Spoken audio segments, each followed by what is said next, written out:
వేదికపై ఉన్న సహచార మంత్రివర్గ సభ్యులు కొల్లు పార్థసారథి గారు, సహచర మంత్రివర్గ సభ్యురాలు సబిత గారు, గౌరవ పార్లమెంట్ సభ్యులు, వేదికపై ఉన్న పెద్దలు, ఈరోజు నేను జ్యోతిరావు పూలే చేయాలంటే ఎక్కడ చేస్తే బాగుంటుందని ఆలోచించినప్పుడు ఏదైతే ఎక్కువ వెనుకబడిన తరగతులుండే నియోజకవర్గం నూజివీడు, అందులో కూడా ఎక్కువ వెనుకబడిన వర్గాలుండే ప్రాంతం అరిగేపల్లి అనే ఉద్దేశంతో ఆగిరిపల్లి అనే ఉద్దేశంతో నేను నేరుగా ఈరోజు మీ గ్రామానికి వచ్చానంటే అది నా అదృష్టంగా నేను భావిస్తున్నా. ఈరోజు ఒక చరిత్ర ఎందుకంటున్నానంటే, ఒక సామాజిక సంస్కర్త, బడుగు బలహీన వర్గాల ఆరాధ్య దైవం మహాత్మా జ్యోతిరావు గోవిందరావు పూలే జయంతి చేసుకుంటున్నాం. చాలామంది పుడతాం, చాలామంది చనిపోతూ ఉంటాం. చనిపోయిన తర్వాత చాలామందిని మర్చిపోతాం. శాశ్వతంగా చరిత్రలో కొంతమందే మిగిలిపోతారు. ఈరోజు చూస్తే ఏప్రిల్ 11, 1827వ తారీఖున మహారాష్ట్రలో పూణేలో జన్మించినటువంటి పూలే గారు 2 ఏళ్లలో 200 సంవత్సరాలు జయంతి జరుపుకుంటాం. అంటే 200 సంవత్సరాల కంటే ముందు పుట్టిన వ్యక్తిని రోజు రోజుకు గుర్తుపెట్టుకుంటున్నామంటే, వాడవాడలో జయంతి ఉత్సవాలు చేస్తున్నామంటే అది ఆయన చేసిన త్యాగం, చూపించిన స్ఫూర్తి అని మరొకసారి మీ అందరికీ విజ్ఞప్తి చేస్తున్నా. అందుకే మనిషి జీవితం అనేది శాశ్వతంగా సమాజం గుర్తుపెట్టుకునే విధంగా, మనకు తోచిన విధంగా మనం కూడా ముందుకు పోవాలి. అలాంటి స్ఫూర్తి ప్రదాత పూలే గారని చెప్పి కూడా నేను మీకు తెలియజేస్తున్నా. ఆయన కూడా ఒక పేద కుటుంబంలోనే పుట్టాడు. సమాజ సేవతో అనునిత్యం ఆయన చేసిన పనులన్నీ కూడా మనం చూస్తే ఒక మహానుభావుడిగా మిగిలిపోయారు. అదే మాదిరిగా పేదలు, బడుగు బలహీన వర్గాలు, దళితుల హక్కుల కోసం పోరాడిన నేత పూలే గారు. ఈరోజే మనం చూస్తున్నాం, చాలామంది పేదవాళ్ళుగా ఉన్నారు. ఇప్పటికి కూడా వాళ్ళు గుర్తించి మనుషులు లేని సమస్యలో ఆడబిడ్డలు మిమ్మల్ని చదువుకోవడంలో ఇప్పుడు కూడా వెనకబడ్డున్నారు. మన రాష్ట్రంలో అయితే మొట్టమొదటిసారి మహిళలు చదువుకోవాలని ఆలోచించి మహిళా యూనివర్సిటీ పెట్టిన వ్యక్తి నందమూరి తారక రామారావు గారు. అలాంటిది శ్రీ విద్యకు మద్దతు లేని రోజుల్లో 1848లో తొలి మహిళా స్కూల్ పెట్టాడు.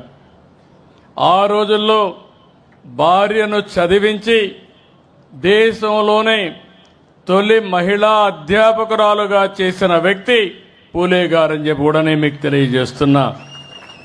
ఇప్పుడు కూడా మనకు ఆవిడ ఎప్పుడు ఆదర్శం. సావిత్రిబాయి పూలే గారు తొలి మహిళా అధ్యాపకురాలు. ఇంకో పక్క కుల వ్యవస్థ ఇప్పటికి కూడా మనం అనుభవిస్తున్నాం. వివక్షత ఉంది. అందుకనే ఈరోజు ఎస్సీ ఎస్టీ అట్రాసిటీ యాక్ట్ వచ్చింది. రేపు ఎల్లుండో వెనుకబడిన వర్గాలను అవమానం చేయకుండా బీసీ ప్రొటెక్షన్ యాక్ట్ కూడా తీసుకొచ్చే బాధ్యత ఈ ప్రభుత్వం తీసుకుంటాం.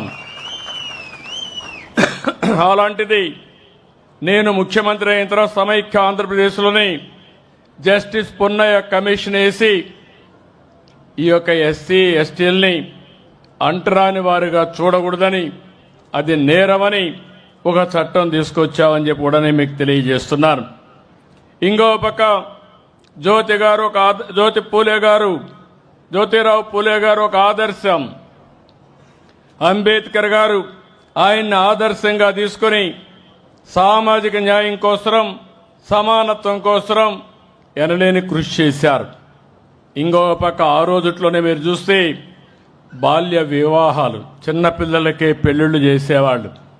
భర్త చనిపోతే భార్య కూడా సతీ సహగమనం చేసేవాళ్ళు. ఇలాంటివి చేస్తూ ఉంటే అలాంటి మూఢ నమ్మకాలపైన రాజీ లేని పోరాటం చేశాడు, ఉద్యమాలు చేశాడు. అనాథ బాలికలకు ఎవరైనా పెళ్లి కాకుండా పిల్లల కంటే కూడా వాళ్ళను కూడా ఆదర్శంగా తీసుకుని వాళ్ళందరికీ ఆశ్రమాలు కల్పించిన వ్యక్తి పూలే గారని చెప్పి నేను మీకు తెలియజేస్తున్నా. రైతుల అప్పులపైన పోరాడాడు, రైతుల్లో చైతన్యం తీసుకొచ్చాడు. తక్కువ ఖర్చు పెట్టాలి, ఎక్కువ ఆదాయం సంపాదించాలని రైతుల్లో కూడా రైతుల కోసం పోరాడిన వ్యక్తి పూలే గారు. సమానత్వం, మానవతా విలువలు, విద్యా హక్కులు ఇలాంటి విషయాలలో ముందుకు పోయారు. మీరు ఒక్క విషయం గుర్తుపెట్టుకోవాలి, ఒకసారి చరిత్ర నెమరేసుకోవాలి. చరిత్రలో ఏం చేశారు ఎవరని ఆలోచిస్తే మీలో ఒక చైతన్యం వస్తుంది. భవిష్యత్తుకు మన ప్రణాళికలు తయారు చేసుకునే పరిస్థితి రావాలి. మీరు ఒకసారి చూసినప్పుడు తెలుగుదేశం పార్టీ వచ్చే వరకు వెనుకబడిన వర్గాలకు న్యాయం జరగలేదు. ఈ రాష్ట్రంలో నేను గర్వంగా చెప్పగలుగుతున్నా, వెనుకబడిన వర్గాలకు న్యాయం చేసిన ఏకైక పార్టీ, చేస్తున్న ఏకైక పార్టీ తెలుగుదేశం పార్టీ. ఇదొక చరిత్ర. అందరికీ అన్ని విధాల సహకరించే రోజుల్లో వెనుకబడిన వర్గాలు పూర్తిగా నష్టపోయారని, వీళ్లకు గుర్తింపు లేదని గుర్తించిన వ్యక్తి నందమూరి తారక రామారావు గారని చెప్పి నేను మీకు తెలియజేస్తున్నా. అక్కడి నుంచి ఉద్యోగాల్లో 33% రిజర్వేషన్లు పెట్టాం. అదే మాదిరిగా ఏవైతే స్థానిక సంస్థల్లో 33% రిజర్వేషన్లు పెట్టాం. ప్రత్యేకమైన కార్యక్రమాలకు బీసీలకు తీసుకొచ్చాం.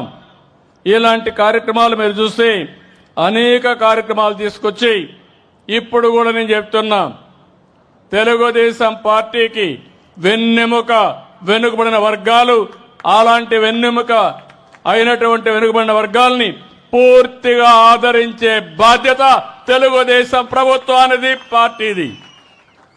ఈరోజు ఎన్డీఏలో ఉన్న మిత్రపక్షాలు ముగ్గురం కూడా, నేను గాని మా మిత్రుడు జనసేన అధినేత పవన్ కళ్యాణ్ గాని, బీజేపీ దేశ ప్రధాని నరేంద్ర మోడీ గారు గాని, మేమందరం కూడా వెనుకబడిన వర్గాల కోసం పనిచేస్తున్నాం.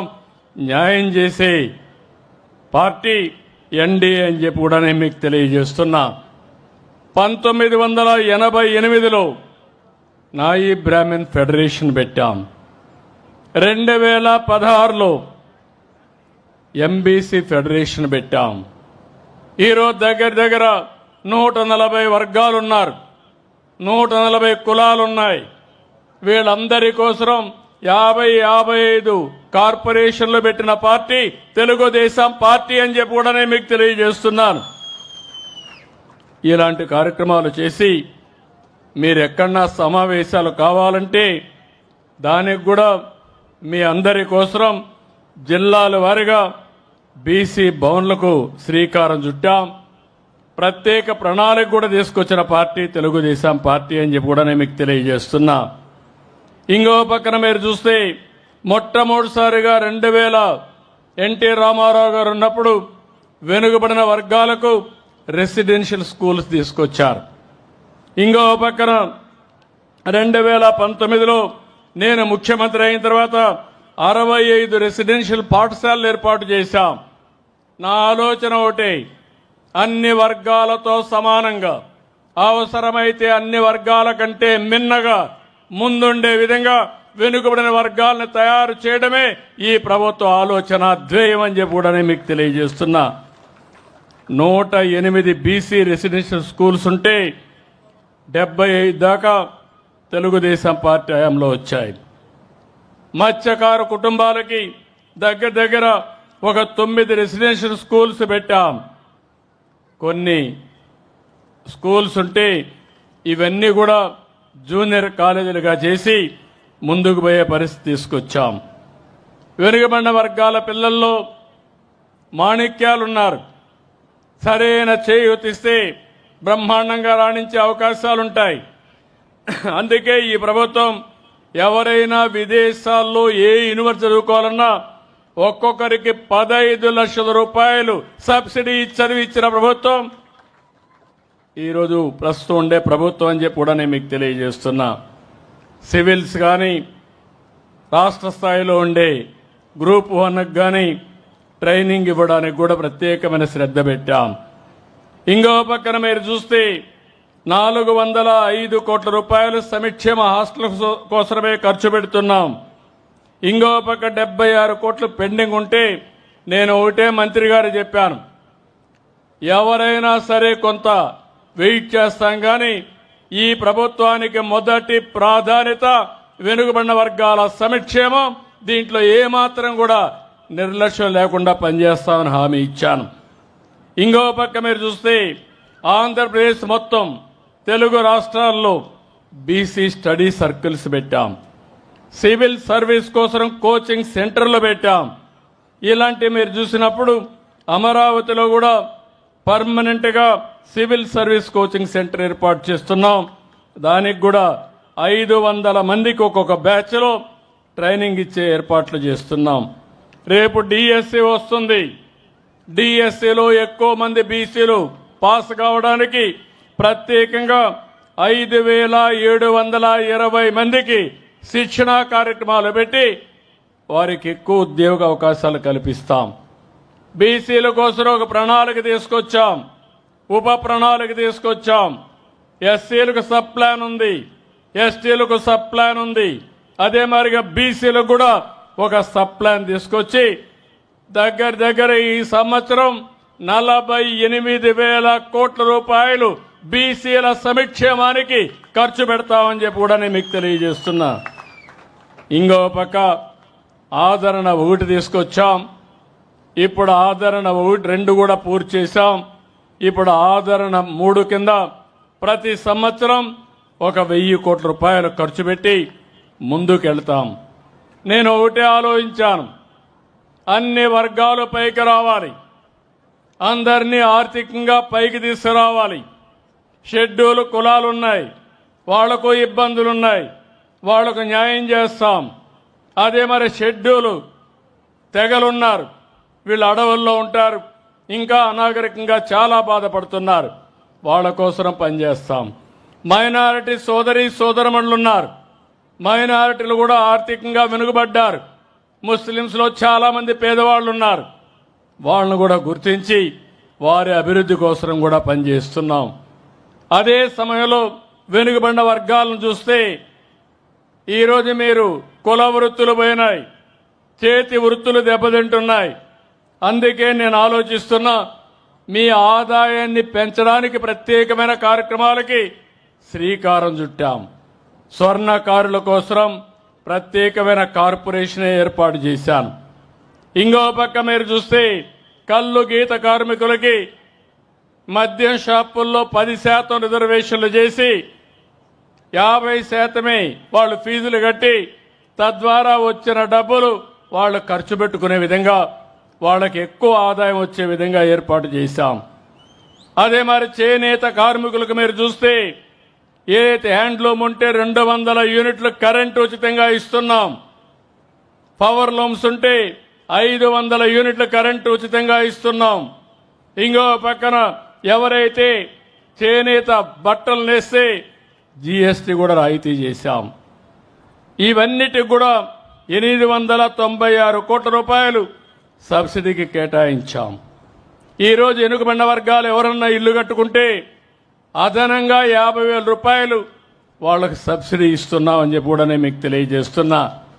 ఎవరైనా మీరు ఎస్సీలు ఉన్నారు, ఒక్క పైసా ఖర్చు లేకుండా సూర్య ఘర్ మీద వాళ్లకు ఉచితంగా సోలార్ ప్యానెల్స్ పెట్టే ఏర్పాటు చేస్తున్నాం. అంటే మీరు ఒక్క పైసా పెట్టక్కర్లేదు, 200 యూనిట్లు ఉచితంగా కరెంటు ప్రస్తుతం ఇస్తున్నాం. భవిష్యత్తులో 200 కరెంట్లు ఉత్పత్తి చేసుకోవడానికి మీ ఇంటిపైనే కరెంటు తయారు చేసుకోవడానికి 2 కిలోవాట్ ఉత్పత్తి చేసే సామర్థ్యంతో సోలార్ ప్యానెల్స్ పెడతాం. ఇది మీరు వాడుకొని మిగిలితే గ్రిడ్కి ఇస్తే ₹2.09 మీకు డబ్బులు కూడా ఇప్పిస్తాం. ఒకవేళ పగటిపూట కరెంటు ఉత్పత్తి చేసి రాత్రిలో మళ్లీ కరెంటు కావాలంటే గ్రిడ్కి ఇచ్చి మళ్ళా రాత్రి తీసుకునే అవకాశం ఉంటుంది. బీసీలకైతే 2 కిలోవాట్లయితే 60,000, అదనంగా ₹20,000 సబ్సిడీ. 3 కిలోవాట్లయితే ₹98,000 సబ్సిడీతో వాళ్ళని ఆదుకునే బాధ్యత ఈ ప్రభుత్వం తీసుకున్న వాళ్ళు కూడా ముందుకొచ్చి ఇంటిపైనే కరెంటు ఉత్పత్తి చేసుకోవాల్సిందిగా కోరుతున్నా. ఇలాంటి కార్యక్రమాల వల్ల మీకు వెసులుబాటు వస్తుంది.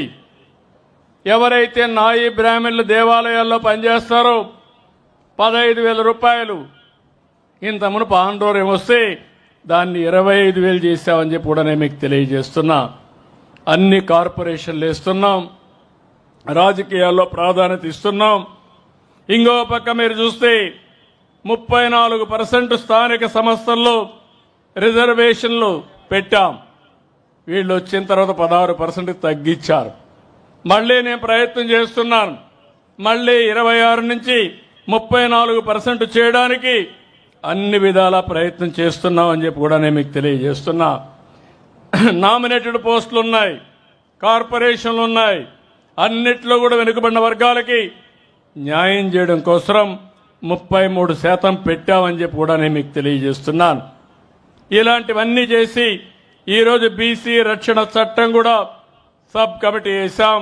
తొందరలోనే రిపోర్ట్ వస్తుంది. ఆ రిపోర్ట్ను ఆధారంగా చేసుకుని వారికి కూడా న్యాయం చేయడం కోసం ముందుకు పోతాం. నేను ఒకే ఒక విషయం చెప్తున్నాను మీ అందరికీ. ఎప్పుడూ లేనటువంటి సుపరిపాలనకు నాంది పలికాం.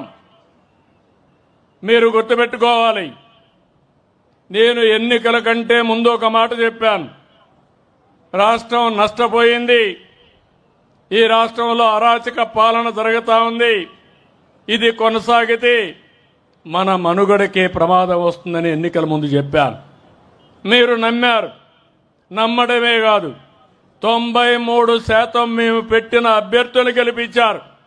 పార్థసారథి గారు ఒకప్పుడు పెనమలూరులో ఉంటే కాదు నూజివేడుకు పోమంటే ఆయన ఇక్కడ భయపడ్డాడు. భయపడితే నేను అన్నా, పార్థసారథి గారు మీరు నిలబడండి, నూజివేడ ప్రజల మనసులు నాకు తెలుసు, బ్రహ్మాండమైన మెజార్టీతో మిమ్మల్ని గెలిపిస్తారని ఆ రోజే చెప్పాను. అదే మాట నిలబెట్టుకున్నారు. ఇప్పుడు పార్థసారథిని కూడా మీ ముందర అభినందిస్తున్నా. బాగా యాక్టివ్గా పనిచేస్తున్నాడు.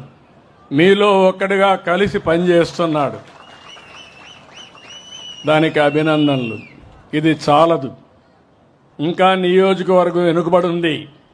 మెట్ట ప్రాంతం అన్ని జిల్లాలో కూడా వెనుకబడి ఉంది. అన్ని విధాల అభివృద్ధి చేసే వరకు ప్రత్యేకమైన శ్రద్ధ పార్థసారథి గారు పెట్టాలి. ఆయనకు పూర్తిగా నేను అండగా ఉంటానని మీ అందరికీ హామీ ఇస్తున్నా. ఈరోజు మీరు ఒక్కసారి చూస్తే నేను అనేక సార్లు మీకు ఒక మాట చెప్పాను. ఎప్పుడు కూడా సంపద సృష్టించాలి, అభివృద్ధి చేయాలి, ఆదాయాన్ని పెంచాలి, మన పిల్లలకు ఉద్యోగ అవకాశాలు కల్పించాలి. మళ్ళీ ఆదాయాన్ని పెంచితే ప్రభుత్వానికి ఆదాయం పెరుగుతుంది. సంక్షేమ కార్యక్రమాలు ఇస్తాం, మళ్ళీ అభివృద్ధి కార్యక్రమాలు చేస్తాం. అప్పుడే ఇది సాధ్యం అవుతుంది. అప్పులు చేసి పంచితే, అప్పులు చేసి అవినీతి చేస్తే ఆ సమాజం మనుగడ సాధించలేదు. ఆ విషయమే నేను ఆ రోజు మీకు చెప్పాను. మీరు నమ్మారు. ఎవరిని పెడితే వాళ్ళందరినీ గెలిపించారు. నేను రాజకీయాల్లో 47 సంవత్సరాల నుంచి ఉన్నాను కానీ తెలుగుదేశం పార్టీ 42 సంవత్సరాల ఎన్నికలు చూశాను కానీ మొన్న చూసిన ఎన్నిక చరిత్రలో ఎప్పుడూ జరగని విజయాన్ని మీరు ఇచ్చారు. ఇది మేము ఎప్పుడూ మర్చిపోలేము. ఒకసారి అయితే అన్ని చేయాలనే ఆశ ఉంది. కానీ గల్లా పెట్టి చూస్తే ఖాళీ అయిపోయింది. అప్పులు తేవాలంటే ఇచ్చేవాళ్ళు కూడా రావడం లేదు. కొన్ని నిబంధనలు ఉంటాయి. మీరు కూడా ఒకసారి ఆలోచించండి. మీ ఊర్లో ఎవరైనా డబ్బులు కావాలంటే పరపతి ఉంటే డబ్బులు తిరిగి ఇస్తాడని నమ్మకం ఉంటే అప్పిస్తారు, లేకుంటే ఇస్తారమ్మా? మీకు ఇవ్వరు కదా. నా పరిస్థితి కూడా అదే. నా మీద నమ్మకం ఉంది, మళ్ళీ దీన్ని సరిపెడతాడని విశ్వాసం ఉంది. మీరు కూడా అదే ఆలోచించారు. ఒక మాటలో చెప్పాలంటే ముఖ్యమంత్రి పదవి నాకు కొత్త కాదు, 4వసారి ముఖ్యమంత్రి. సమైక్య ఆంధ్రప్రదేశ్లో అందరికంటే ఎక్కువ సార్లు ముఖ్యమంత్రిగా ఉన్నాను. ఆ రోజు నేను చేసిన పనులు చరిత్రలో శాశ్వతంగా మిగిలిపోతాయి. ఈరోజు హైదరాబాద్ పోయి చూస్తే ఎక్కడ అడుగు పెట్టినా నేను కనపడస్తాను. ఎందుకంటే దానికి కారణం చేసిన పని. ఎప్పుడో ప్రజల కోసం పనిచేశాడు. 200 సంవత్సరాల తర్వాత ఆయన గొప్పతనాన్ని మనం చెప్పుకుంటున్నాం. నేను కూడా అదే కోరిక ఉన్నా. నాకే ఆశలు కానీ ఆలోచనలు కానీ లేవు. మీ ప్రేమ కావాలి. మీరు గుర్తుపెట్టుకుంటే అదే చాలనుకొని మీకోసం రాత్రింబగళ్ళు పనిచేస్తున్నాను తప్ప ఇంకోటి కాదు. ఈరోజు అందుకనే మీరు చూస్తే దేశంలో ఎక్కడా ఇవ్వని విధంగా సంక్షేమ కార్యక్రమాలకు నాంది పలికాను. నేను సూపర్ 6 చెప్పాను. అన్నిటికీ ఒక్కొక్కటే ఇచ్చుకుంటూ ముందుకు పోతున్నాం. నేను అడుగుతున్నా మిమ్మల్ని అందరినీ, దేశంలో ఎక్కడా ఇవ్వని విధంగా పింఛన్లు 64 లక్షల మందికి 33,000 కోట్ల రూపాయలు పేదవాళ్ళకి ఇచ్చే ఏకైక ప్రభుత్వం ఈ ప్రభుత్వం. 4,000 మన తర్వాత ఇచ్చేది తెలంగాణలో 2,600 లేకుంటే 2,006 రూపాయలు. అట్లా 4,000 ఇస్తున్నాం. 6,000 దివ్యాంగులకు ఇస్తున్నాం. కిడ్నీ పేషెంట్లు ఉంటే 10,000 ఇస్తున్నాం. మంచానికే పరిమితం అయితే మానవతా దృక్పథంతో 15,000 ఇస్తున్నాం. నేను ఒకటే ఆలోచించా, కష్టాల్లో ఉండేవాళ్ళని ఆదుకోవడం బాధ్యతగా నేను ఆలోచించా. నేను ఎన్నోసార్లు మీకు ఒక మాట చెప్పాను, మీ ఇంటికి ఒక పెద్ద దిక్కుగా ఉంటా, పెద్ద కొడుకుగా ఉంటానని చెప్పి మాట నిలబెట్టుకుంటున్నాను. అదే సమయంలో అన్నా క్యాంటీన్లు పెట్టాం. ఎవరికైనా ఆకలి అయితే అన్నా క్యాంటీన్ పోయి భోంచేసే పరిస్థితి వస్తుంది. తొందరలో మీ గ్రామంలో కూడా అన్నా క్యాంటీన్ తప్పకుండా వస్తుంది. ఇది కాకుండా మీరు ఒకసారి చూస్తే మా ఆడబిడ్డలు డాక్రా సంఘాలు నేనే పెట్టాను. పొదుపు ఉద్యమం నేనే నేర్పించాను. ఈరోజు మీ దగ్గర డబ్బులున్నాయంటే గర్వంగా తలెత్తుకొని తిరగలుగుతున్నారంటే అది డాక్రా సంఘాలు నా మానస పుత్రిక అని చెప్పి కూడా నేను మీ అందరికీ తెలియజేస్తున్నా. ఈరోజు వాళ్ళందరినీ ఇంటి ఒక పారిశ్రామికవేత్త చేయాలనుకుంటున్నాను. ఒక ఎంఎస్ఎంఈ పెట్టించాలనుకుంటున్నాను. ప్రత్యేకమైన ఈ సంవత్సరం 1,00,000 మంది మహిళల్ని పారిశ్రామికవేత్తలుగా చేసే బాధ్యత తీసుకున్నాం. ఇది కాకుండా ఇంకొక పక్కన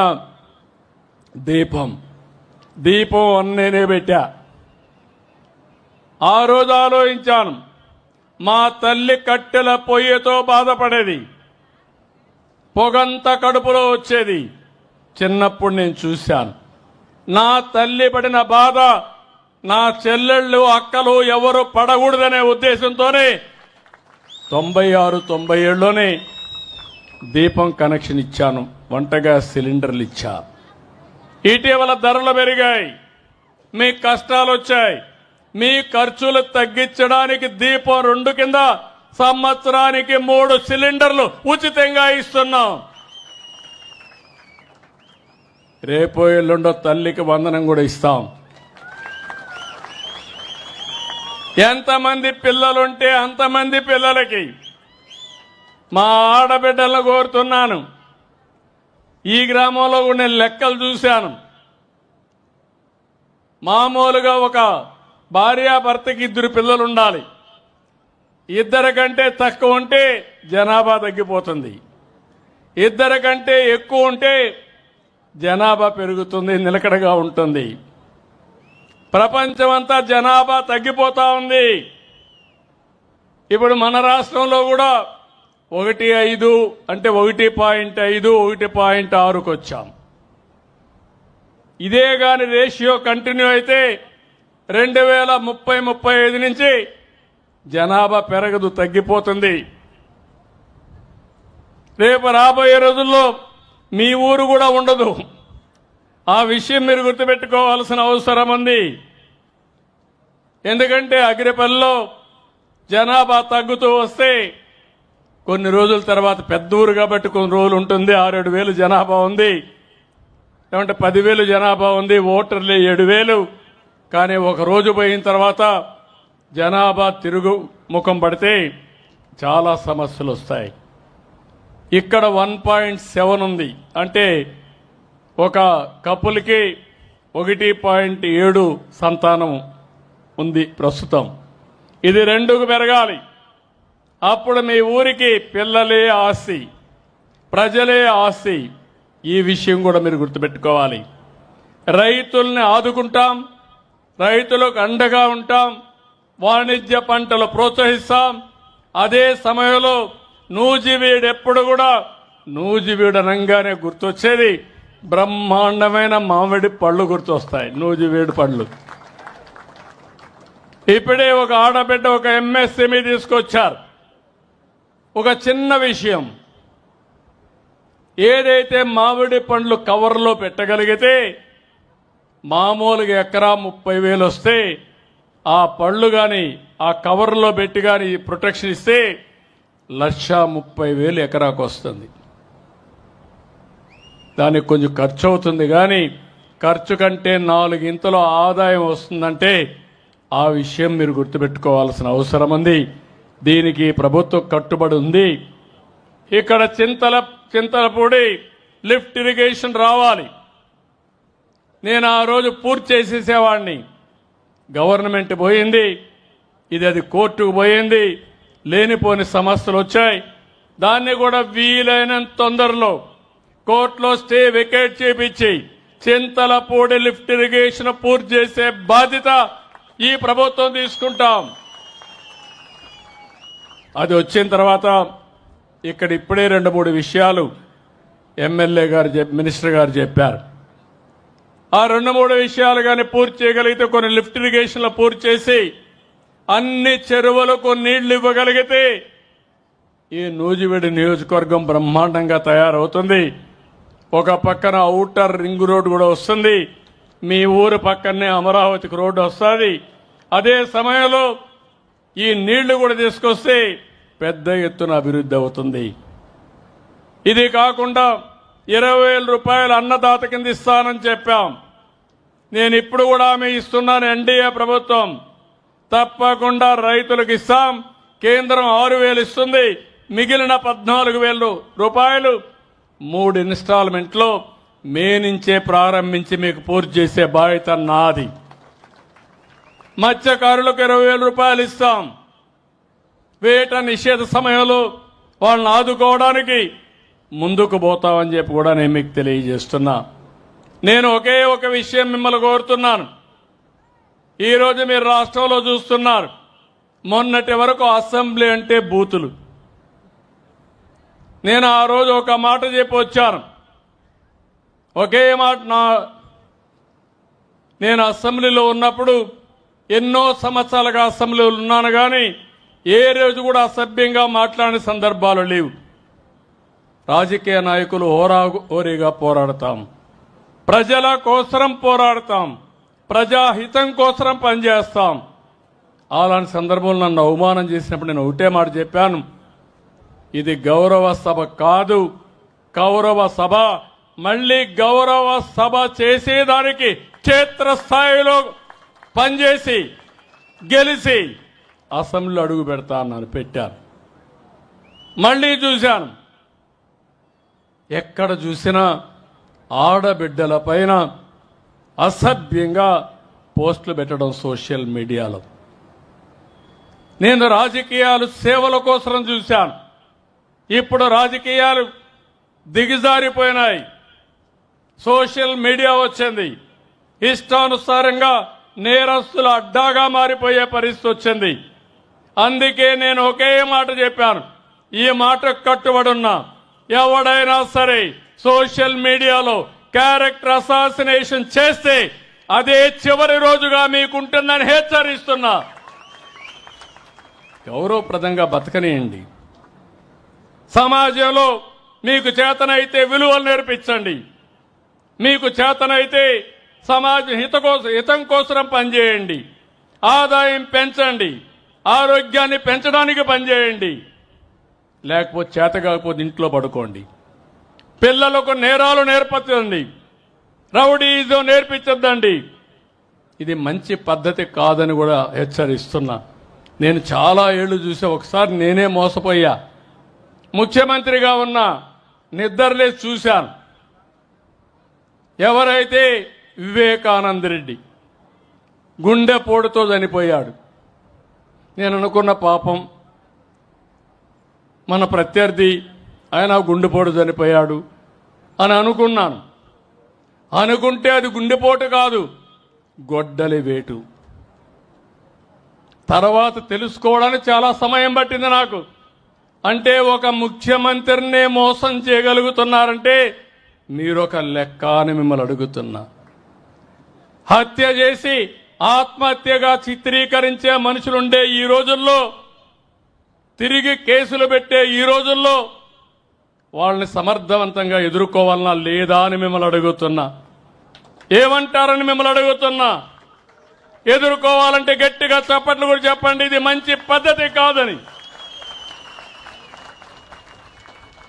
ఇది అడిగితే మా మీద ఇష్టానుసారంగా మాట్లాడతారు, క్యారెక్టర్ అసాసినేషన్ చేస్తారు. నేను ఒకే మాట చెప్పాను, ఎవరైనా సరే తప్పులు చేసే వాళ్ళ పట్ల ఈ ప్రభుత్వం చండ శాసనుడిగా ఉంటామని హెచ్చరిస్తున్నా. మంచి చేయండి. నిన్న కూడా చూస్తున్నారు మీరు. నిన్న అనంతపురం పోయి ఎన్ని డ్రామాలు ఆడుతున్నారు. నేను అడుగుతున్నా మిమ్మల్ని, నేను ఎప్పుడైనా స్వేచ్ఛగా తిరిగానా రాష్ట్రంలో? మాజీ ముఖ్యమంత్రిగా చూశారా 5 ఏళ్లు మీరు? 1924 ఎక్కడ తిరగలేకపోయాను. ఇప్పుడు ఎవరు ఎక్కడ తిరగాలన్నా ఇబ్బంది ఉందా అని మిమ్మల్ని అడుగుతున్నా. స్వేచ్ఛ ఉందా లేదా అని మిమ్మల్ని అడుగుతున్నా. స్వేచ్ఛ ఇస్తే రౌడీజం చేస్తామంటే, నేరాలు చేస్తామంటే అలాంటప్పుడు గట్టిగా ఉండాలనా లేదా అని మిమ్మల్ని అడుగుతున్నా. ఇలాంటి ఉన్నప్పుడు మీరే చూశారు, ఈ ప్రభుత్వం అభివృద్ధి కోసం ఉంది తప్ప ఇంకొకటి కాదు. అదే సమయంలో ఎవరు తప్పు చేసినా వాళ్ళని శిక్షించే బాధ్యత ఈ ప్రభుత్వం పైన ఉంది. ఆ విషయం కూడా మీకు విజ్ఞప్తి చేస్తున్నా. ఇక్కడికి వచ్చినప్పుడు నేను మిమ్మల్ని కోరేది, ఇప్పటికే చాలా పనులు చేశాం, ఇంకా మిగిలిన పనులు చేస్తాం. అదే సమయంలో నేను ఇటీవల కాలంలో ఆలోచించినప్పుడు ఒక వినూత్నమైన కార్యక్రమానికి శ్రీకారం చుట్టాను. ఆ కార్యక్రమం మీరు చూస్తే ఈరోజు మనందరం కూడా ప్రభుత్వం ప్రైవేట్ భాగస్వామ్యం, దీంతో కొంతమంది వ్యక్తులు పెట్టుబడులు పెట్టి వాళ్ళు బాగుపడి సమాజ హితం కోసం పనిచేశారు. ఈరోజు మీరు ఒక్కసారి చూస్తే ఈ టెలిఫోన్స్ ఉన్నాయి. ఈ టెలిఫోన్స్ అన్ని కూడా కొన్ని గవర్నమెంట్ ఉన్నా ప్రైవేటు వ్యక్తులందరూ వేసి మనకు సేవలు అందిస్తున్నారు. అదే సమయంలో వాళ్ళు కూడా డబ్బులు కొంతవరకు సంపాదించుకున్నారు. కరెంటు విషయంలో అదే జరుగుతుంది, రోడ్ల విషయంలో అదే జరుగుతుంది, పోర్ట్లు ఇలాంటివి చాలా వచ్చాయి. ఈరోజు నేను ఆలోచించిన విధానం ప్రభుత్వం ప్రైవేట్ పీపుల్ భాగస్వామ్యంతో మిమ్మల్ని అందరినీ ఆదుకునే కార్యక్రమానికి శ్రీకారం చుట్టాను. జీరో పావర్టీ అన్నాను. తెలుగులో ఎతికాను కానీ మంచి పేరు దొరకలేదు. అందుకే ఇదే బాగా అర్థమవుతుందని జీరో పావర్టీ అన్నాను. అదే సమయంలో 2 విషయాల్లో ముందుకు పోయాం. మార్గదర్శి, బంగారు కుటుంబం. మార్గదర్శి అంటే ఎవరైతే మీకు మార్గాన్ని చూపిస్తారో, మీతో అనుసంధానమయ్యి మీ ఇంటికి సహకరిస్తారో వాళ్ళని మార్గదర్శిగా పెట్టుకున్నాం. అదే సమయంలో ఎవరైతే బాగా పేదవాళ్ళుగా ఉన్నారో వాళ్ళని బంగారు కుటుంబాలుగా పెట్టుకున్నాం. మీకు అవకాశాలు వస్తే ఇప్పుడు మేము ఇక్కడ ఉన్నాం. ఇక్కడే నూజివీడు ప్రభాకర్ గారు ఉన్నారు. ఈ నియోజకవర్గంలో పుట్టాడు. నూజివీడు సీడ్స్ పెట్టాడు, టెక్స్టైల్స్ పెట్టాడు, అనేక పరిశ్రమలు పెట్టాడు. దగ్గర ఒక 5,000 కోట్ల రూపాయలు టర్నోవర్కి రీచ్ అయ్యాడు. 10,000 మందికి ఉద్యోగాలు క్రియేట్ చేశాడు. ఎక్కడ పుట్టాడంటే ఈ నూజివీడులోని ఒక మారుమూల గ్రామంలో పుట్టి ఒక పారిశ్రామికవేత్తగా తయారయ్యాడు. ఇలాంటి వాళ్ళు ఎన్ఆర్ఐస్ వచ్చారు, పారిశ్రామికవేత్తలు వచ్చారు, వ్యాపారవేత్తలు వచ్చారు. వాళ్ళందరికీ ఒకటే విజ్ఞప్తి చేశారు, మీరు ఈ స్థాయికి వచ్చారంటే దానికి కారణం సమాజం. మీకు అవకాశం వచ్చింది, అందిపుచ్చుకున్నారు, మీరు ఈరోజు ముందుకు పోయారు. కానీ మీకు ఒక బాధ్యత ఉంది. మీతో పుట్టిన వారు మీ ఊర్లో, మీతో పుట్టిన మీ బంధువులు కూడా ఇంకా పేదరికంలో ఉన్నారు. వాళ్ళను కూడా పైకి తీసుకురావాలి. డబ్బులు అనేటివి, సంపద అనేటివి అందరికీ మెరుగైన జీవన ప్రమాణాలు రావాలి. అంతేగాని సంపద కొంతమందికే పరిమితమై మిగిలిన వాళ్ళు తినడానికి తిండి లేకుండా, చదివించుకోవాలంటే పిల్లలకు డబ్బులు లేకుండా, ఇంకో పక్క అనునిత్యం సమస్యల సుడిగుండంలో చాలా బాధపడుతూ ఉండడం కరెక్ట్ కాదు. దానికోసమే నేను ఒక వినూత్నమైన కార్యక్రమం, పైనుండే 10 మంది, కింద నుండే 20 మందికి చేయూతనివ్వాలి. ప్రజలే ఆస్తి. ఈరోజు ప్రభాకర్ రావు కుటుంబంలో, నూజివీడు ప్రభాకర్ గారి కుటుంబంలో వాళ్ళ తండ్రి ఇచ్చిన ఆస్తి కాదు, ఆ కుటుంబానికి ఆయనే ఒక ఆస్తి. ఎందుకంటే ఆయనకు ఒక ఆలోచన వచ్చింది. వాళ్ళ నాన్న చదివించాడు, చదివించిన తర్వాత ఆలోచన వచ్చింది, సీడ్స్ ఫ్యాక్టరీ పెడితే విత్తనాలు ఉత్పత్తి చేస్తే డబ్బులు వస్తాయనే ఆలోచనతో పారిశ్రామికవేత్త అయ్యాడు. ఆదాయాన్ని సంపాదించాడు. అంటే వాళ్ళ నాన్న ఇచ్చిన వ్యాపారం కాదు, కొంతమందికి తల్లిదండ్రులు వ్యాపారాలు ఇస్తారు, కానీ ఆయన సొంతంగా చేశాడు. అంటే ఆయనలో కొన్ని శక్తి సామర్థ్యాలు ఉన్నాయి, అవకాశాలు వచ్చాయి. అలాంటి వ్యక్తి ఈ గ్రామాన్ని దత్తత తీసుకుని మీకు కూడా అండగా ఉండమని చెప్తున్నా. దీనికి ఒక ఉదాహరణ ఇచ్చాను. అంబేద్కర్ గారు చదువుకోవాలనుకున్నాడు, 12వ సంతానం. ఆ రోజుల్లో షెడ్యూల్ కులాలంటే అంటరానితనం ఉంది, ఎవరు కూడా అండగా ఉండే పరిస్థితి లేదు. అప్పుడు ఆలోచిస్తే బరోడా మహారాజు ఆ రోజు బాంబేలో చదువుకోవాలంటే నెలకు 12 రూపాయలు ఇచ్చాడు. ఆ 12 రూపాయలు చదువుకున్నాడు.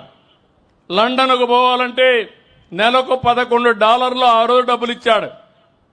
దాంతో ఆయన మనం చూస్తే రాజ్యాంగాన్ని రాసే ఒక పెద్ద వ్యక్తిగా తయారయ్యాడు, గొప్ప మేధావిగా తయారయ్యాడు. ఒకవేళ ఆ రోజు బరోడా మహారాజు గారిని సహకరించకపోతే అయ్యుండొచ్చు, అవ్వకుండా ఉండొచ్చు. ఈరోజు అబ్దుల్ కలాం ఉన్నాడు. అబ్దుల్ కలాం ఈ దేశంలో ఒక అత్యున్నతమైనటువంటి రాష్ట్రపతి. ఆయన ఎంపికలో కూడా నేను కూడా భాగస్వామ్యం అయ్యా. అది నా పూర్వ జన్మ సుకృతంగా నేను భావిస్తున్న ఒక మంచి వ్యక్తిని ఎంపిక చేసిన దానికి. అలాంటి వ్యక్తికి అయ్యంగార్ ఎక్కడైతే ఆయన ఉండే రామేశ్వరంలో అండగా నిలబడ్డాడు. ఆ రోజు బ్రాహ్మిన్స్ ఎవరైతే ఉన్నారో వాళ్ళు ఇలాంటి శుద్రుల దగ్గర కానీ ముస్లింల దగ్గర కానీ ఇంటికి రానిచ్చే పరిస్థితి లేకపోతే అండగా నిలబడి ఆయనకు అన్ని విద్యలు నేర్పించాడు. అయితే ఆయనే చెప్పాడు, దానివల్ల ఆయన ఒక అచంచలమైన వ్యక్తిగా తయారయ్యాడు, శాస్త్రవేత్తగా తయారయ్యాడు. భారతదేశంలోని ఒక మేధావిగా ఒక అధ్యక్ష పదవికి రాణించే పరిస్థితికి వచ్చాడు. ఇలాంటి సంఘటనలు చాలా ఉన్నాయి. రామకృష్ణ పరమహంస వల్ల వివేకానందుడు తయారయ్యారు. అందుకని నేను కూడా ఆలోచించింది ప్రజలే ఆస్తి. ఈరోజు నేను ఒక ఇంటి 2 ఇళ్ళు తిరిగాను. 2 ఇళ్ళు తిరిగితే ఒక యాదవ కుటుంబం, తండ్రికి 2 పిల్లలు, వాళ్ళిద్దరికీ ఒకరికి 3 పిల్లలు, ఒకరికి 2 పిల్లలు. ఆ ఇంటికి పోయినప్పుడు 3 బర్రెలు, ఒక 20 గొర్రెలు. ఇది వాళ్ళ ఆస్తి. నేను అడిగాను, మొదట తండ్రి తల్లి ఉన్నారు, ఆయన కొంచెం వికలాంగుడు కూడా, కొద్దిగా కాలు ఇరిగిపోతే ఇప్పుడు దివ్యాంగుల పెన్షన్ 6,000 రూపాయలు ఇస్తున్నాం. నేను అడిగాను, ఏంటంటే మా తండ్రి నాకు నేర్పించాడు గొర్రెలు మేపమని. నేను గొర్రెలు మేపుతున్నా, ఇప్పుడు 3 ఆవులు పట్టుకున్నా, దానికి గడ్డ వేస్తే కొన్ని పాలు వస్తాయి. మా వృత్తి పాలు, గొర్రెలు మేపుకోవడం. నేను ఆయన కొడుకున్నాడు, కొడుకును నువ్వేం చేసావని అడిగాను. కొడుకు కూడా గొర్రెలు మేపుకుంటున్నాడు. ఇప్పుడు గొర్రెలు మేపితే ఏమవుతుంది, ఆ 20 గొర్రెల్ని తీసుకొని ఊరు తిరగాలి, అక్కడే మంద పెట్టాలి. ఇంకా ఆదివారం లేదు, శనివారం లేదు, పెళ్ళిళ్ళు లేవు, పండగలు లేవు, వాళ్ళ జీవితాంతం అదే పని. నేను అడిగితే ఆ కుర్రాడు అనింది, ఇంటి దగ్గర గొర్రెలున్నాయి, మీ ఊర్లోనే ఊరి పక్కన మంచి షెడ్లు కట్టి గొర్రెలను అక్కడ పెట్టి తిప్పే పని లేకుండా గడ్డి వేసి మేపే ఫామ్ క్రియేట్ చేస్తే నీకు ఇష్టమా అని అడిగా. తండ్రికి ఇష్టం లేదు. కుర్రవాడు అన్నాడు, ఇది మంచి పద్ధతి సార్, నాకు ఇష్టమే అన్నాడు. నేను ఆయన పిల్లలున్నారు, 2 కూతుర్లు, 2 అడిగాను. ఒకరు డాక్టర్ కావాలని, ఇంకొకరు ముఖ్యమంత్రి కావాలని. ఎందుకంటే నేను వచ్చాను కాబట్టి నన్ను చూసి నేను కూడా మీ మారికి కావాలని ఆ పాప చెప్పే పరిస్థితి వచ్చింది. అంటే పిల్లల్లో ఆలోచనలు మారాయి, కోరికలున్నాయి. ఆ కోరికలు తీర్చే సత్తా తల్లిదండ్రులకు లేదు. అవునా కాదా అని మిమ్మల్ని అడుగుతున్నా. మీ పిల్లల్ని బాగా చదివిస్తే మట్టిలో మాణిక్యాలు. దానివల్ల మీ కుటుంబాలు బాగుపడతాయి, దేశం రాష్ట్రం బాగుపడుతుంది.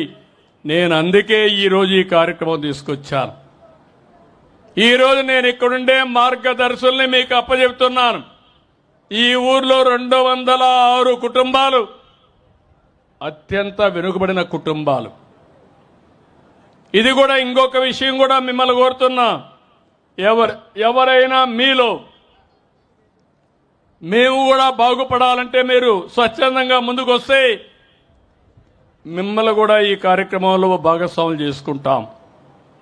జీరో పావర్టీ P4 కింద పెట్టి మీకు కూడా సహకరించే బాధ్యత తీసుకుంటాం. ఒకవేళ నేను ఎంపిక చేసిన వాళ్ళు మాకు ఇష్టం లేదంటే అది మీ ఇష్టం. నేను ఒకటే కోరుతున్నా, గుర్రాన్ని తొట్టి దగ్గర తీసుకుపోయి నీళ్లు తాగిపిస్తాం, తాకపోతే ఏం చేయగలుగుతాం? బలవంతం చేయలేం. నేను ప్రభుత్వం ఇచ్చే అన్ని కార్యక్రమాలు మీకు ఇస్తాను, అది కూడా చెప్తున్నాను. నేను ఒక పక్కన మీరు ఒకసారి గుర్తుపెట్టుకోవాల్సింది, భవిష్యత్తులో నేను ఒక వినూత్నమైన కార్యక్రమాలకు శ్రీకారం చుట్టాను. ఆ కార్యక్రమాలు మీరు చూసినప్పుడు ప్రతి ఒక్క ఇంటికి, గ్రామాలైతే 3 సెంట్లు ఇంటి జాగా ఇస్తాను. ఎవ్వరు ఎక్కడ కూడా ఇగ్నోర్ కాకుండా 5 సంవత్సరాల తర్వాత ప్రతి ఒక్కరి ఇంటికి ఇంటి జాగా ఇచ్చి ఇండ్లు కట్టించిన తర్వాతనే మళ్ళీ మీ ఎలక్షన్లో ఓటు కోసం మీ దగ్గరికి వస్తాం. దీంట్లో మీకు ఎవ్వరికి అనుమానం అవసరం లేదు. ఇల్లు కట్టే కార్యక్రమం పెద్ద ఎత్తున చేస్తాం, అందరికీ ఇళ్లు కట్టిస్తాం. ఆ ఇండ్లు కూడా నివాసయోగ్యమైన ఇళ్లు కడతాం. మొన్న మీరు చూశారు, ఇండ్లు కడతామని ఎక్కడో తీసుకుపోయి అనుకూలం కాని ఇంటి జాగాలు మీకు ఇచ్చే పరిస్థితికి వచ్చారు. ఈ ఊర్లో 55 మందికి ఇంటి జాగాలు లేవు, ఇండ్లు లేవు. 1728 కుటుంబాలకు ఉన్నాయి. ఈ 55 మందికి హామీ ఇస్తున్నా, కలెక్టర్కి ఆదేశాలు ఇస్తున్నా, ఎంత ల్యాండ్ కావాలనో ల్యాండ్ ఎక్విజిషన్ తీసుకుని ఇమ్మీడియట్ గా ఇళ్లు కట్టే బాధ్యత జిల్లా యంత్రాంగానికి అప్పచెప్తున్నా. 1752 ఇండ్లలో మరుగుదొడ్లున్నాయి, 31 ఇండ్లలో మరుగుదొడ్లు లేవు. దీనికి 6 నెలలు టైం. మళ్ళీ మరుగుదొడ్డి లేదంటే ఇక్కడే చాలా బాగా చెప్పాడు మనాడు ఉపన్యాసం మా గ్రామ సెక్రటరీ. ఈ 31 మందికి వ్యక్తిగత మరుగుదొడ్లు కట్టే బాధ్యత అప్పచెప్తున్నా. అదే మాదిరిగా 1753 మందికి ఇంటింటికి నీళ్లున్నాయి, ఒక 30 మందికి లేవు. ఆ 30 మందికి నీళ్లు ఇచ్చే బాధ్యత అప్పచెప్తున్నా. 1783 మందికి అందరికీ కరెంట్ ఉంది. వాళ్ళందరినీ కోరుతున్నా, సోలార్ పెట్టుకోండి, ఖర్చులు తగ్గిపోతాయి. దానికి అందరికీ 3 కిలోవాట్లు 75,000 రూపాయల సబ్సిడీ ఇస్తాం. ఎస్సీలు ఎస్టీలకి 100% సబ్సిడీలు ఇచ్చి మిమ్మల్ని ఆదుకుంటాం. బీసీలకు అదనంగా 20,000 ఇస్తాం. దీనివల్ల కరెంటు ఛార్జీలు కట్టే పని ఉండదు. మీ ఇంట్లో మీరే కరెంటు ఉత్పత్తి చేసుకునే అవకాశం ఉంటుంది. మీ మోటార్ సైకిల్ కూడా మీరు ఛార్జ్ చేసుకోవచ్చు. మీ కారు ఉంటే కారుకు కూడా ఛార్జ్ చేసుకోవచ్చు. మీరు ఎక్కడికి పోవాలన్నా మీ ఖర్చు తగ్గే పరిస్థితి వస్తుంది. ఇంకో పక్కన ఇప్పటి వరకు ఒక ఇంటికి మాత్రం ఉంది, 327 మంది ఎస్సీలు ఉన్నారు, వాళ్ళకు కూడా ఇవ్వాలి. ఎలిజిబిలిటీ అందరికి ఇస్తాం. 1783 మందికి గ్యాస్ ఇచ్చాం, అందరికి ఉన్నాయి. ఇందులో ఎలిజిబుల్ ఉండే అందరికీ ఉచితంగా 3 గ్యాస్ సిలిండర్లు ఇస్తాం. 267 ఇండ్లకు మాత్రం ఇంటర్నెట్ ఉంది. 1516 ఇండ్లకు ఇంటర్నెట్ లేదు, అందరికీ ఫోన్లు ఉన్నాయి. నేనే ఫోన్లు తీసుకొస్తే ఆ రోజు ఎగతాళి చేశారు, కానీ ఇప్పుడు ఫోన్లు లేకపోతే నేను అడిగాను, ఏ ఇంటికైతే వెళ్ళాను గొర్రెలు మెప్పుకుంటున్నావు, నువ్వు సెల్ ఫోన్ వాడతావా అని అడిగాను. బ్రహ్మాండంగా వాడతాను సార్ అన్నాడు. సెల్ఫీ తీస్తావా అన్నాడు. బ్రహ్మాండంగా తీస్తాను సార్ అన్నాడు. అంటే 10వ తరగతి చదువుకున్నావు, ఇంకెందుకు నువ్వు చదువుకోవడం లేదని అడిగా.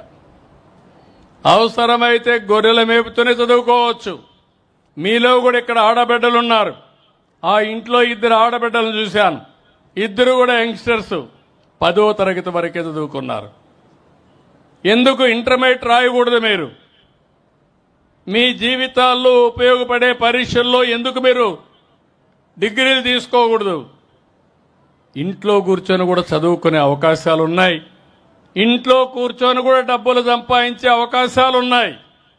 ఈరోజు వర్క్ ఫ్రమ్ హోమ్ వస్తూ ఉంది. మీ ఇంట్లో కూర్చొని నాలెడ్జ్ ఎకానమీలో ఎక్కడికి కావాలన్నా అక్కడికి మీరు పనిచేసే పరిస్థితి వస్తుంది. తద్వారా ఆడబిడ్డలు ఇంటి పనులు చూసుకుంటూనే రోజుకు 4-5 గంటలు పనిచేస్తే ఒక 40-50 వేలు సంపాదిస్తారు. దానివల్ల మీ కుటుంబం బాగుపడుతుంది. ఇలాంటి వినూత్నమైన ఆలోచనలతోనే ముందుకు వస్తున్నా. ఈ ఊర్లో సీసీ రోడ్లున్నాయి. 4 కిలోమీటర్లు 84.8 కిలోమీటర్లు వేశారు. ఇంకా 12 కిలోమీటర్లు వేయాలనుకుంటున్నారు. నేను ఒకటే ఆదేశాలు ఇస్తున్నా, ఈ సంవత్సరం మినిమం 4 కిలోమీటర్లు వేస్తాం. 3 సంవత్సరాల్లో 12 కిలోమీటర్లు సిమెంట్ రోడ్లు వేసే బాధ్యత ఈ ప్రభుత్వం తీసుకుంటామని హామీ ఇస్తున్నా. అండర్ గ్రౌండ్ డ్రైనేజ్ అయితే 1 కిలోమీటర్ ఉంది, ఇంకా 20 కిలోమీటర్లు వేయాలి. అది కూడా 3 ఏళ్లలో పూర్తి చేయమని ఆదేశాలు ఇస్తున్నా. దానికి కావలసిన నిధులు కూడా ఇస్తాం. 356 స్ట్రీట్ లైట్స్ ఉన్నాయి. ఇంకా ఒక 150 కావాలి, అవి కూడా పెట్టేయమంటున్నారు. సాలిడ్ వేస్ట్ అయితే మొత్తం తీస్తున్నారు, చెత్తంతా తీసిపోయే కార్యక్రమం పెట్టారు. ఇంకో పక్క కమ్యూనిటీ సోక్ పిట్స్ అయితే 1 ఉన్నాయి, ఇంకొక 3 కావాలి. ఆ 3 కూడా పూర్తి చేస్తాం. అంటే మీరు గుర్తుపెట్టుకోవాల్సిన ఆలోచన, ఒక పరిశుభ్రమైన గ్రామాలు, చెత్త నుంచి కాంపోస్ట్ తయారు చేయడం, చెత్త ప్రతిరోజు కలెక్ట్ చేయడం, దీన్ని ఒక పద్ధతి ప్రకారం కాంపోస్ట్ యార్డుకి తీసుకెళ్లి కాంపోస్ట్గా తయారు చేయడం. ఇంకో పక్కన చెత్త నుంచి రీసైక్లింగ్ కూడా చేసే పరిస్థితి వస్తుంది. సర్క్యులర్ ఎకానమీ కింద ఈరోజు మీరు ప్లాస్టిక్ వాడతారు. ఆ ప్లాస్టిక్ పొలాల్లో వేస్తే పశువులు తింటే పశువుల ఆరోగ్యం కూడా దెబ్బతింటుంది. దాంతో పండిన పంట మనం తింటే మన ఆరోగ్యం కూడా దెబ్బతింటుంది. అందుకనే మళ్ళీ ఇదంతా కూడా రీసైక్లింగ్ తీసుకెళ్తాం. మీ బాటిల్స్ కానీ